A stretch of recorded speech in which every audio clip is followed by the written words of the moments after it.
All right, ladies and gentlemen, welcome to Mussing Cuppa episode 14. The first one of this year, I think, and the first one in a while of this pour over show, but we're here nonetheless. I go by HT or Jesus, depending how well or how close you can get to me. And as you know, still obsessed, still loving coffee, still understanding, learning more. And yeah, and if you haven't watched it or catched it or even anything with my channel, I do have my first vlog of the year doing my first coffee competition. And if you're curious about that, go check it out. And due to that fact, I feel like I'm back at square one, but more on that later. But what I mean by that is we had to upgrade the equipment. So that's one thing I did definitely learn from the coffee competition. So today we got a Catalina Wave 185S. That's what they're calling it. Another coffee maker and brand of Japan, stainless steel. So, and we're using their filters too, the Catalina Wave filters.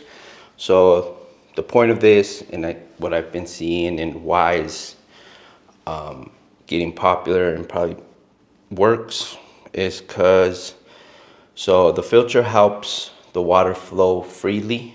That's why they make it the way they're making it. And second, it's their 3-hole thing. So the 3-hole thing basically doesn't hold water that long, so it can have a balanced extraction from the coffee grains. So that's what we're looking at, stainless steel today. So, not gonna lie to you, first time using it, no, I'm lying. I used it earlier just because they said heat it up, it works better. So just had to warm up. The coffee came okay, but second time, first time on video. But yeah, Catalina Wave, we're using today's brewer. You guys know my usual is that V60, but it's ancient history by the looks of things. So, and that's another thing I do want to get into this year. Probably gonna get more hardware tech for coffee maker, because there's a lot of new things going on. And yeah, but we can get into that later. So Catalina Wave 185S, that's what we're using along with their filters. So, but the main star of the show, as always, right? So first of all, go check out your local coffee roastery / coffee shop. So today we're using another Huck. You guys have seen multiple coffee beans roasted by Huck on this show in channel. It's one of my favorite roasteries, local. And like I always said, we're spoiled here in Colorado. So go check out your local coffee shop, go support your local roastery. And this one's roasted by Huck. So today we have producers from Productores, Cafenor, Metapan, El Salvador. Shout out to all my Salvadorian brothers and sisters. ¿Cómo andan? ¿Cómo estás? Y gracias por el café. Pero yeah, so today we have El Salvador. So the big thing about this producer, this farm, the farmer's name is Alejandro. I'm forgetting his last name. But yeah, Alejandro. So basically their thing is, we need to help out the earth, because the earth is deteriorating due to what we got going on over here, right? So they're really good on keeping it green and how they produce and trying to, coexist with the earth and trying to help it. So that's their big thing that they're doing over there, and they're certified too as far as being that. The process is wash, and it was roasted on 210. So one thing that I think I'm gonna start doing now that I will be doing these episodes regularly. I'm not gonna get into the flavor notes, because I was thinking about it and I was listening to a podcast. But mainly I was thinking about it because I'm starting to think, especially after the competition, is that the flavor notes are like the percentage on cannabis, right? Like 99 THC. And if y'all don't know, the percentage of THC does not matter per se, right? And I'm starting to think that the flavor notes are kind of there. I think there's a general idea of what you can get, but I think whatever you make it or whatever recipe you end up using, it's very personal in the way you process the brew, the way you grind it. Like I said, I'm back to square one because I really learned so much from that competition. So yeah, so I'm not gonna get to flavor notes. Maybe I'll address it a little later, but I'm not gonna mention those no more because it just depends on the recipe. There's a general idea of where we want to get to, but yeah. But before we get into the fun stuff, let's just get that good old smell. This bag opened today, so we'll see. Shout out to El Salvador. Ojalá anden bien por allá. But yeah.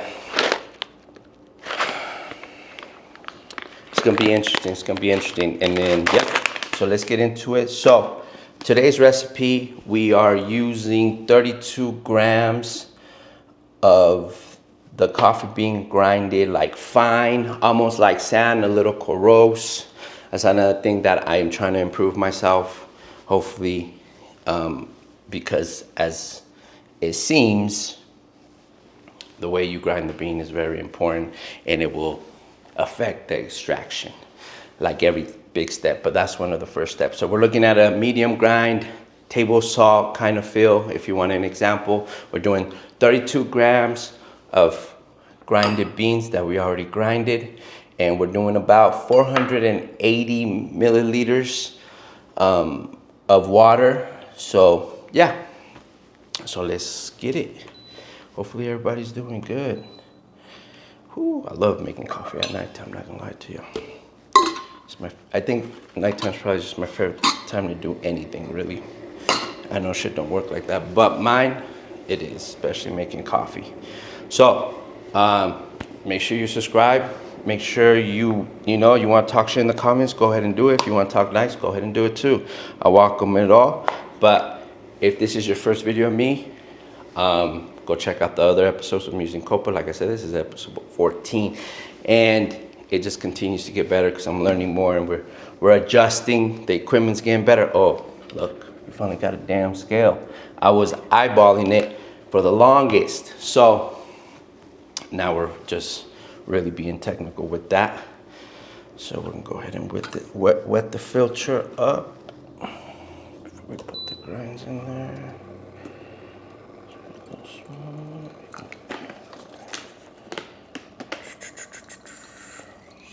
Go get the filter wet. So stainless steel and the Catalina wave, and as always Japan, because Japan just makes the best of everything. So that's where we're at. I'm not gonna front, I really enjoy the stainless steel look of it. It looks really nice. So we're gonna go ahead and drop the 32 grams of the coffee bean from El Salvador farmers, Productores, Cafenor, farm Metapan. So go ahead and put it in there.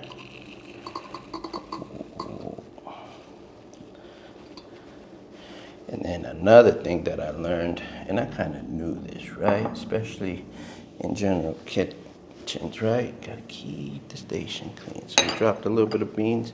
That was my fault using a little bowl, but it is what it is. So 32 grams of those beans grinded in. And yeah, I love this because I'm back at square one. Like the competition, there was just a lot that I learned, and I'll probably go on a rant later on a separate thing about that. So we're gonna make sure the middle is nice and so it can get right through. So like I said, first time using the Catalina Wave 185. So we'll see how it goes. We're gonna go ahead and turn on that scale. So we're looking at about 199 to 209 Fahrenheit on the water heat. The first, the bloom is gonna be about 65 grams of water. And I wanna keep iterating these steps because after my first competition, even though not even my first competition because it was technically a mock-up, and that's why I gotta do a separate video so I can talk about all that. But nonetheless, a good practice, right? And there were some real professionals in there. But through these videos, this is how I'm gonna practice that, because part of those competitions is the performance and how you explain everything. And now that I'm thinking about it, I think I should explain the bean. But anyways, so we're waiting for it to get to 199. So we're doing a 65 grams of water for the bloom. So 65, and I'm definitely working on getting my precision of the pour better, especially on the, and there it is.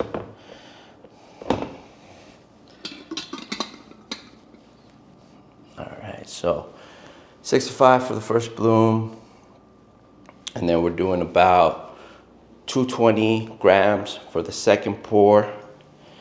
And it's, yeah, and you could tell that it's fine, the little medium, because it's a slow. Like I said, this is amazing. I'm like learning everything again about coffee. Even if you ever see the first 13 episodes of the Mussing Cuppa pour over series, I wasn't even scratching the surface. So 220 grams for the second, and we're gonna do slow, because the way the water agitates the grains is very telling and crucial. So slow circular pours until we get to 220 grams of water.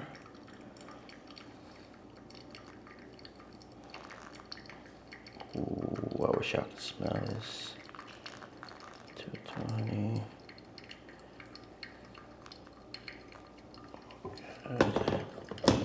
All right, so we got that 220. So we should get a little bit more.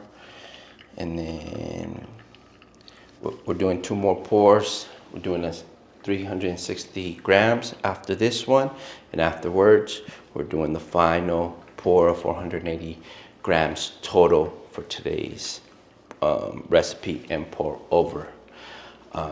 So the thing about Huck, because they do have a long-standing relationship with these farmers, producers, and they're very fair. Because to a lot of these farmers, it's their only livelihood, their only option. They got to make it work. So shout out to Huck as always. So if you're local, if you ever come to the city, we got good coffee shops. We got good coffee. So, and then now we're doing 360 grams. So this one we want to keep it even. Slow pours.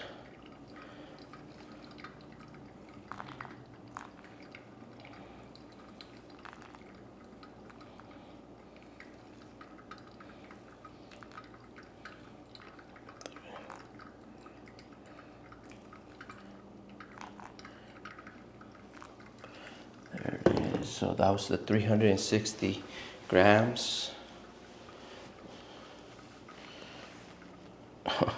I just looked down at my scale and I forgot to turn on the timer. But it is what it is. Welcome back to the Mussing Cuppa pour over series. I'm so happy to be back. You know how much I've been itching to do this? I felt guilty every time I made a new coffee bean, and I didn't put it on camera. All right, we're gonna do the final right through the middle, 480 grams.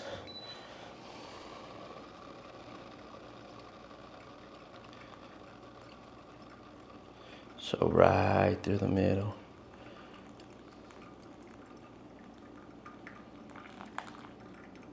Slowly, so it's not supposed to agitate the last pour. And there it is. And there it is. So now we're gonna try it. We're gonna have a little conversation over it. We're gonna see what it do, what this Catalina wave is all about, and see see how much other ways I can learn how to use it. So give me a quick second. I'll be right back with y'all.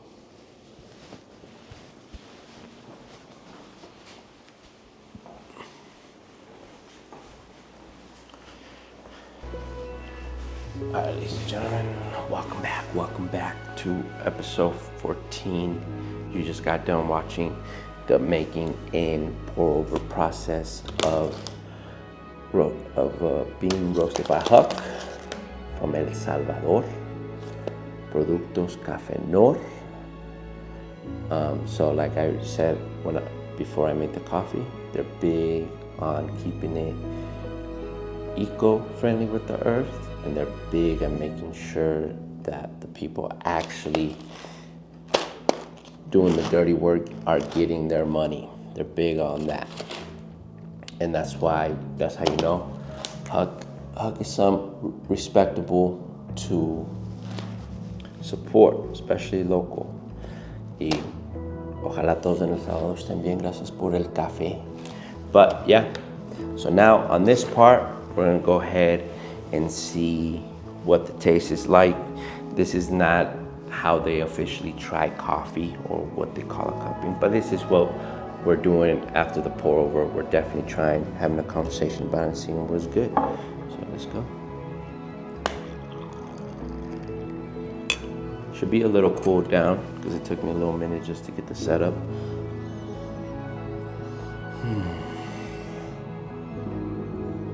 Ooh. There's definitely a repair going on there. First sip. Oh, I'm lying, it's still hot. It's still not cooling down enough. It's hot, but it's all good. So off the smell, I am getting a pear, I am getting that almond, and I am getting that chocolate bottom, and that's just off the smell. Right now, even off the first rip of drink, is hot, but I am getting that too. We'll see what it looks like on the cool down. Ooh. It smells good though, I'm not gonna lie. Oh man.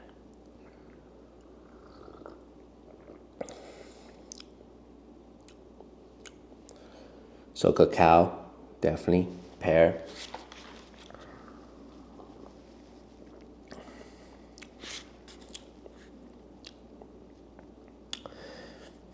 I'm getting that yellow pear strong cacao finish, but it's still a little hot.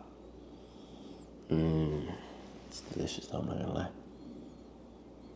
Now I kind of need to make the same bean with the V60 next to the Catalina Wave 185 to really see if it's doing what it's supposed to be doing. But today's my first time with it, so we're far from scratching the surface and understanding the tool to really see what we can do.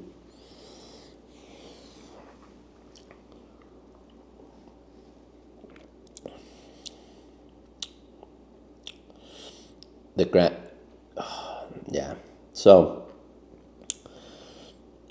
the general idea, and just what I read on the internet as far as this producer, this farmer, Alejandro Valentia, is that they're gonna go for the almond, yellow pear, graham crackers, cacao. But another thing I read is just this is mixing the chocolate of what you would know about South America producing coffee, along with the tea kind of Ethiopian, Kenya kind of energy kind of vibes, you know? And I like that because I'm not a big fan of chocolate in the coffee, but this is actually a good mix, and it's from El Salvador. When El Salvador, Guatemala, Mexico, Colombia, they all do very heavy chocolate. But this is a good mixture of still kind of that cacao, obviously, but the yellow pear.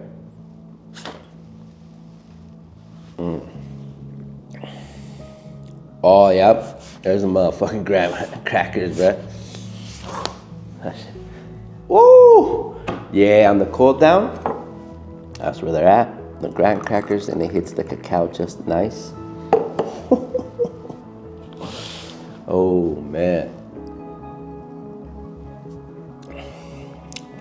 You know what I'm thinking?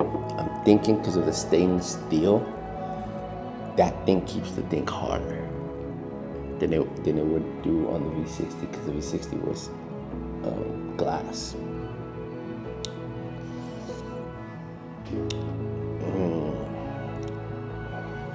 All right, ladies and gentlemen. So, this has been another episode of the Mussing Cuppa pour over series with HT or Jesus, depending how close you can get to me. Go like, go subscribe, fuck with your boy. Check out the rest of the channel. Go check out my coffee competition vlog. Shout out to Sweet Boom. Shout out to Loyal Coffee. And yeah, and be on the lookout on the episode after this one. Thank you so much if you care to watch, and go try some good coffee. Stop being annoying. Peace.